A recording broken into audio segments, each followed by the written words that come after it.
दिल्ली और मुंबई में बीबीसी के दफ्तर पर इनकम टैक्स के सर्वे पर कांग्रेस प्रवक्ता सुप्रिया श्रीनेत ने मोदी सरकार पर जोरदार हमला बोला है। उन्होंने पीएम मोदी के चेहरे पर पड़े नकाब को उतारने की कोशिश की है। कांग्रेस नेताओं ने पीएम मोदी पर निशाना साधा है। सुप्रिया श्रीनेत ने कहा कि इसे घबराहट कहते हैं। और क्या कुछ कहा है सुप्रिया श्रीनेत ने, देखते हैं ये रिपोर्ट। बीबीसी के दफ्तरों पर अब भी इनकम टैक्स की टीमों ने डेरा डाल रखा है। आईटी की इस कार्रवाई को बदले की भावना बताया जा रहा है। कांग्रेस नेताओं ने बीबीसी के दिल्ली और मुंबई दफ्तर में हुए सर्वे पर कई तरह के सवाल उठाए हैं।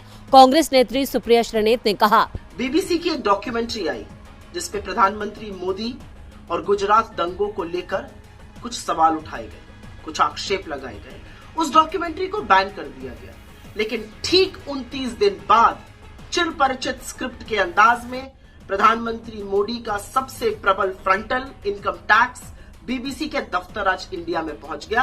कहते हैं रेड नहीं हुई, हमने सर्वे किया। आपने जो भी किया, आपने दुनिया को दिखा दिया कि आप वाकई में बौखलाए हुए हैं, घबराए हुए हैं, क्योंकि जो आपने किया है वो एक घबराया हुआ तानाशाही करता है। सुप्रिया श्रीनेत यही नहीं रुकी, बल्कि उन्होंने कहा कि पीएम मोदी पर तरस आता है कि मीडिया स्वतंत्र होना चाहिए, मीडिया को डरना नहीं चाहिए, और अगर कभी मीडिया डरा तो मैं उनके साथ खड़ा रहूंगा।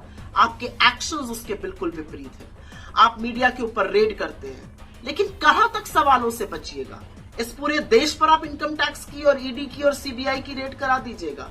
आज देश आपसे कुछ सवाल पूछ रहा है, चाहे वो अडानी पर हो, चाहे वो बेरोजगारी पर हो, चाहे वो महंगाई पर हो, चाहे वो गरीबी पर हो, चाहे वो आर्थिक असमानता पर हो, चाहे वो बुलडोजर चलाने वाली उन सरकारों पर हो जिसको आप तथाकथित डबल इंजन की कहते हैं। लेकिन आप पर अब मुझे तरस आने लगा है, क्योंकि आप एक बौखलाए हुए, घबराए हुए तानाशाह हैं। सुप्रिया श्रीनेत के अलावा कांग्रेस के दूसरे नेता पवन खेड़ा ने कहा, बीबीसी डॉक्यूमेंट्री वायरल हुए कुछ दिन हो चुके थे। न आईटी का छापा, न ईडी की जांच, न कोई अंतर्राष्ट्रीय साजिश वाली रिपोर्ट्स, न टूल किट की चर्चा। एक बार तो लगा देश में कहीं लोकतंत्र सांसें तो नहीं ले रहा है।